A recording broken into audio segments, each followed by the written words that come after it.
What's going on, people? Welcome back to the YouTube channel. Today we've got a story video. I'm going to be speaking about a time where I was racially abused at work. Not that this scenario necessarily affected me. I feel like even after being in for just like 3 years, 3.5 years, you've probably kind of heard everything. And it wasn't so much about how this offended me. It offended me a bit, but not too much. It was after telling other people about this, it was only then that people understood the level of abuse that police officers put up with. Other than that, another little bit of context is I got all of this abuse because I was black. My colleague was bald. He got a ridiculous amount of abuse because he is bald. My other two colleagues happened to be ginger. You can imagine what they got called.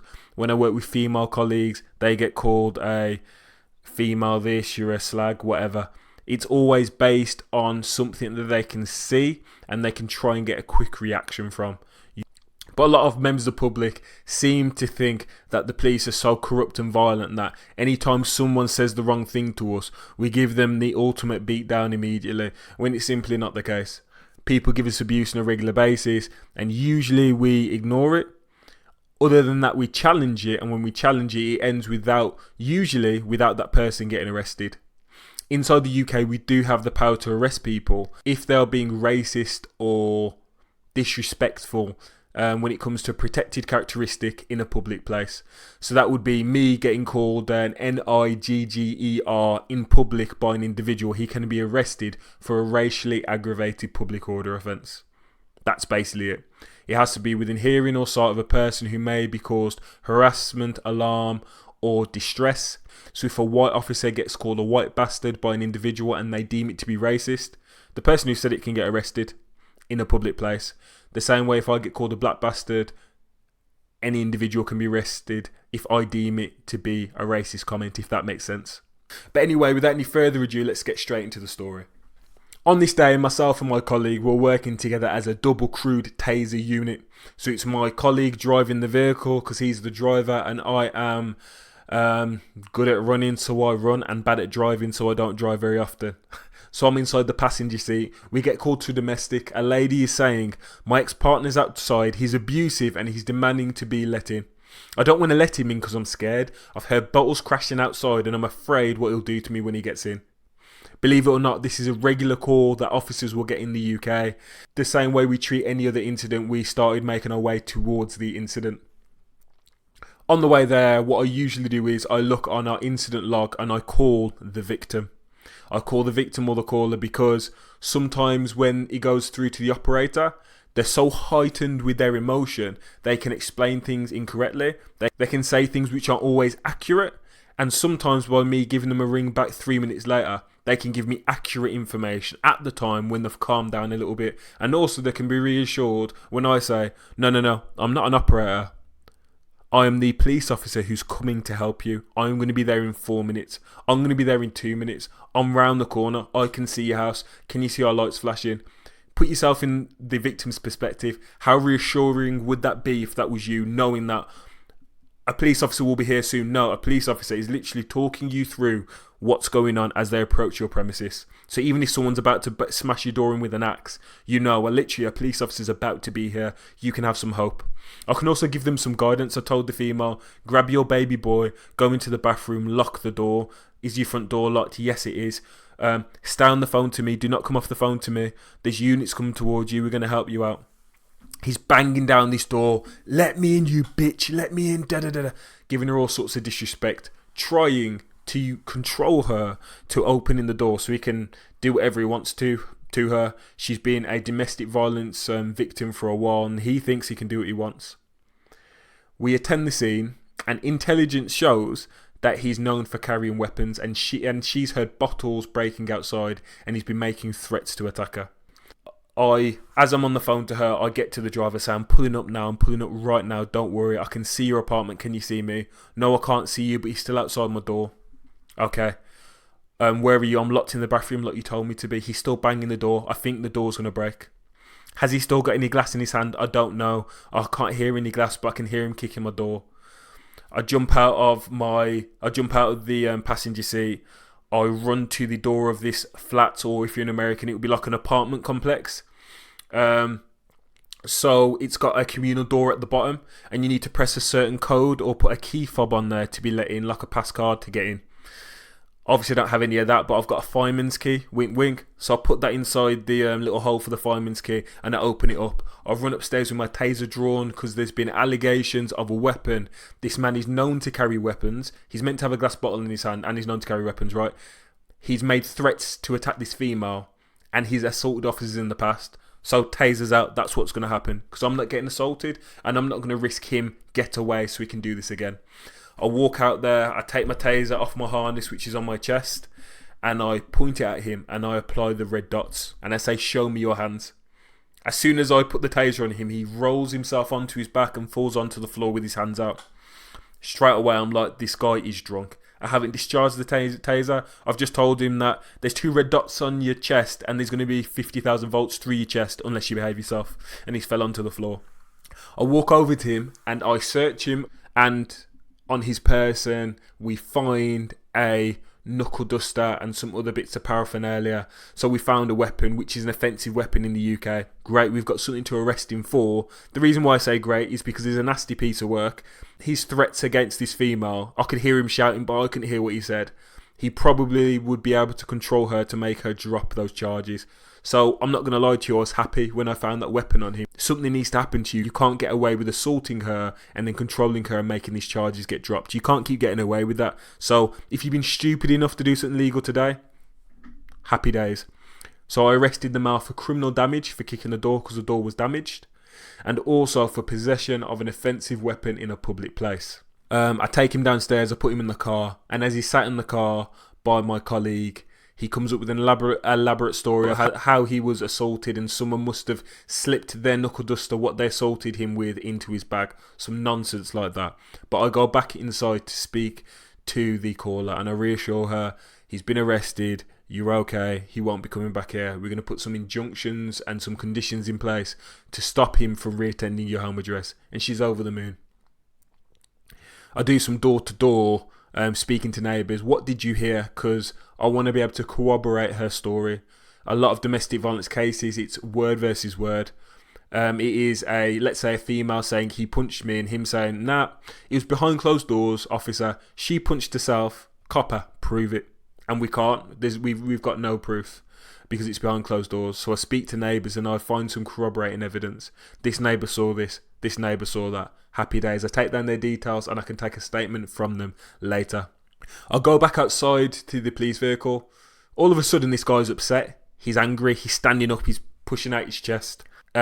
He's got a wound to his lip. I forgot to mention this before. He already had a wound to his lip. Apparently, he said he got in a fight with someone before he attended the address or something like that. But he's got a wound to his lip. So we're convinced that we're going to have to take him to hospital. But he's getting into my colleague's face and he's speaking and he's saying, get away from me and this and that, and giving him abuse. But speaking so close to his face that bits of bloody spit are getting into my colleague's face, which obviously we're not very keen on.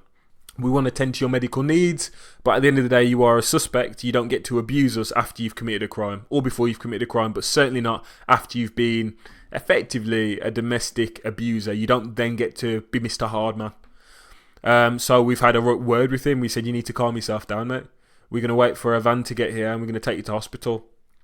Well, you better effing do this and you better fucking do that and this and that and you must be blind and da-da-da-da. And he's realised it's not going to affect us. We've heard it all before. My body cam's on. I'm not going to touch you, mate. I would prefer to have my pension than put my hands on a scumbag like you. So would my colleague. We're not going to touch you, mate. I'm not getting back in the car. That's fine, mate. You can wait outside the car until the van gets here. I'm not going to stand still. I'm going to walk around. No, mate. You can stretch your legs in this little doorway. Do you know how like a vehicle door opens outwards like that, and you've got that V shape? If that makes sense, the angle. So when the door opens, he was kind of stood there. So you've got the vehicle here, you've got the door opening there. He was stood there. We said we're going to stand here on this side. You can walk anywhere in this little triangle where the car is. Stretch your legs as much as you want to, but you can't walk around because if you haven't realised, you are under arrest, mate. Gets into my face. So you think you're a hard man? Yeah? You think you're tough? You think you can tell me what to do? You people can't swim, can you? You can't swim very well. It's raining out here. You know, you people can't swim. And I'm like, that's the lamest dig that I've ever heard. I'm not having that. I'm not biting at that. Nah, it's lame. Because obviously I know that if I deem that to be racial, I can arrest him for that. But rather than say that, I said, mate, what do you mean by that? If he cares to elaborate, I want to know, what do you mean by that? I want to deem, is it racial, or are you just saying stupid things because you're a stupid guy? And then I quickly realised that this guy wasn't just stupid. He was trying to say something offensively racist, because he quickly goes from being quite confident to say that to going, nothing, officer, I didn't say a thing. I just said that maybe you can't. No, I didn't say anything, officer. Nothing. So I ignore it, mate. If you're not brave enough to say it, we'll pretend you didn't say it at all. So I ignore him.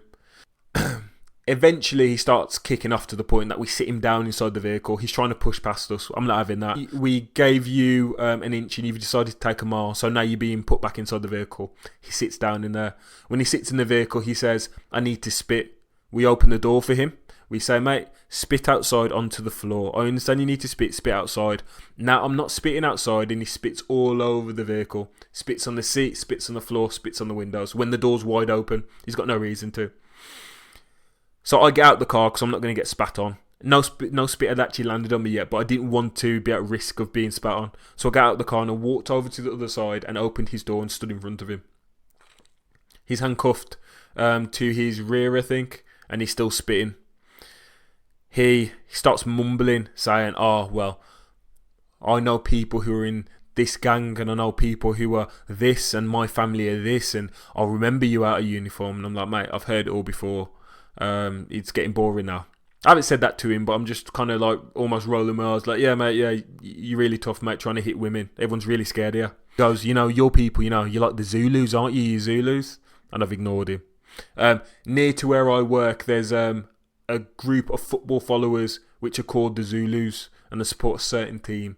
So I know that he was trying to use that as a on-the-slide dig without getting in trouble. So I ignored it, mate. I'm not going to lock him up for that. He'll be able to explain it away anyway. I'll just completely ignore it. When he realises he doesn't get a reaction, he turns to me and goes, you think you're tough, do you, you black bastard? Cocks his head back and spits onto my leg.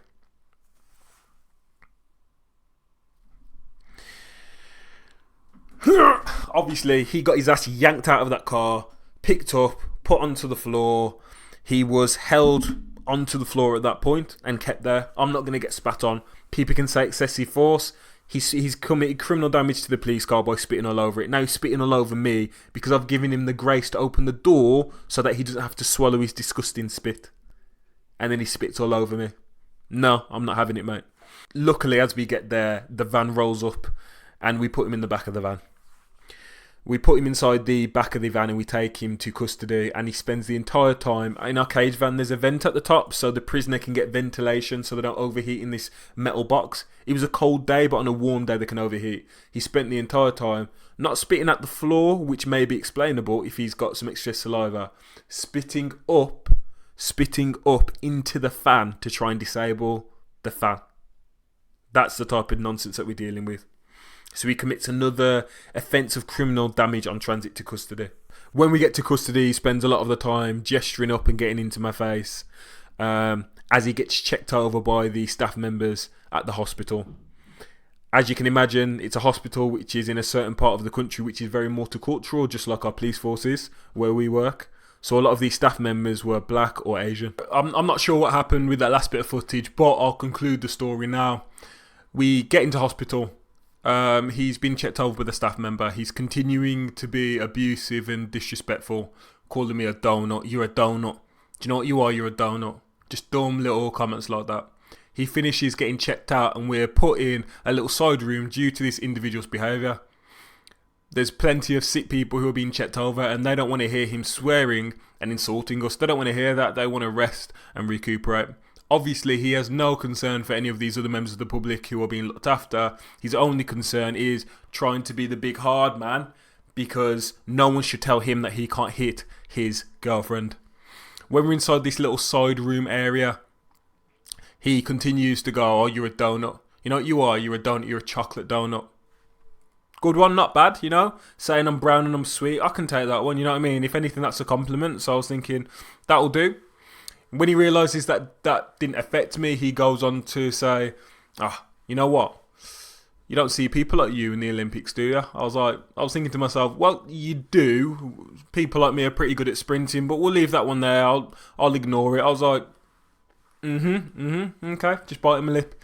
He goes, because, you guys can't swim, can you? I was thinking, you said that one before, but okay, let him carry on. He's in his rhythm right now. He's feeling good. Let him carry on. You guys can't swim because you guys would be, you guys sink, don't you? Because you were slaves. And when you guys were slaves, they'd throw you over the boat and you would drown, wouldn't you? Because you guys can't swim. He then spent the next half an hour going whoosh, whoosh, whoosh, and making whip noises. Whoosh, whoosh, whoosh. Now, I've been a police officer for 3 years, and even in 3 years, I think that your skin gets quite thick. To say that I wasn't offended is going to be a lie. Obviously, that's a very, very offensive thing to say. Calling me a slave, yeah, but just like the relentless half an hour of someone going slave, slave, it just gets a lot. Even more offended than myself were my colleagues who all happened to be white. They were very, very shocked, shouting at him, "Shut up, you can't say that." Yeah, all that type of stuff, which was nice to see. But there's a misconception about the police that as soon as we get behind closed doors, if someone's being a bit cheeky, you know what I mean? Because that's stereotypes from in the past where those things probably did happen quite a lot in the past, and that's what the TV shows. And if it's not in a movie, it's the news showing an officer who hit someone. And rather than showing it as, this is a bad officer or an officer who's lost his rag and probably still needs to lose his job or go to prison because of that, they show it as, you know what, this is the norm. They forget to show that there's 1 million police officers in the United States of America, and every single year there'll be, let's say, 100 of them who do something really, really bad. And in the UK, we have 100,000 police officers. So to see a couple dozen of us every single year who get exposed as being terrible people, you have to understand that we're normal members. We're normal people. So every now and again, some of us are going to be exposed for doing something bad. But that's not the case. It's painted as police officers on a regular basis. As soon as someone does something dodgy to us, we get behind closed doors and we start smacking teeth out. And that's not to say that we didn't put hands on him. I didn't personally put hands on him. Because of the situation, it was deemed wise that by me getting hands on with this individual, I don't know, he might turn around and call me NIGGER and I might have had enough and just lose my head. I didn't feel like that. I felt like I was quite in control. But later on, when he was getting checked over by the hospital staff, he kept turning his head towards officers as if to spit, and he had to have his head controlled and held into place at one point. And that is it. He got his head held into place to stop him from spitting on us, and that was it. There was no beatings, there was no pushing, there was no cheeky dry stun to the forehead, there was no spitting in his food. He asked me for water, I got him the water. He asked me for food, I got him the food. This misconception of the police trying and spending any opportunity to try and escalate scenarios, making no attempt to try and bring things down, trying to assault people. It's not the case, and I can tell you that hand on heart, that's not what's happening. Did I want to hit this person? Not particularly. There's two types of people we deal with. We deal with people who it's the first time they've done anything like this, or or they've only done it like 1 or 2 times before. I don't really want to hit them because the whole scenario should be enough to switch them on. Or a lot of the time you're dealing with someone who's always going through incidents like this. And you know what? The reason why I don't want to hit those people either is because for you to be getting arrested on a regular basis, your life is already down there. Me hitting you isn't going to add anything to that. He's been arrested, it's been dealt with. If he tried to swing at me, he would have got his head swung straight back off. But I didn't need to escalate the situation, that's it. I kept my mouth closed, I didn't look at him. He can call me a monkey, he can call me a slave, he can call me an N-word, he can call me whatever he wants to. I'm here to keep my job. I'm here to do the right thing. I mean him friends? Probably not. I'm not friends with racist people. I'm here to do my job without getting abused. And there still hasn't been an apology. There probably never will be. The only time he'll give an apology will effectively be if this goes to court and he's under duress with threat of being given more time in custody if he gets any time in custody, which I doubt. That will be the only time that he'll ever say sorry. And for me, that's not sorry at all. Left the station, got back to work, spoke to my sergeant. I heard you're assaulted today. Yep. They did a risk assessment with me. And that was about it. the idea of officers beating people up on a regular basis, a myth. Every now and again it may happen, but it's not the norm and it shouldn't be treated as such. Any officers out there, please tell me similar scenarios, because a lot of the time when it comes to racial abuse, it's deemed as that only officers who are of colour can go through that, when it's not the case. I've seen my officers be called all sorts of things because they are white, all sorts of things because they're male, female, short, tall. Tell me what you guys have gone through. Tell me how you guys handled it. And members of the public, if you guys went through the same scenario, would it be Rocky Balboa time? Or would you guys be able to compose yourselves like I tried to in that situation? Thank you for watching. I'll be back with another one soon. Peace.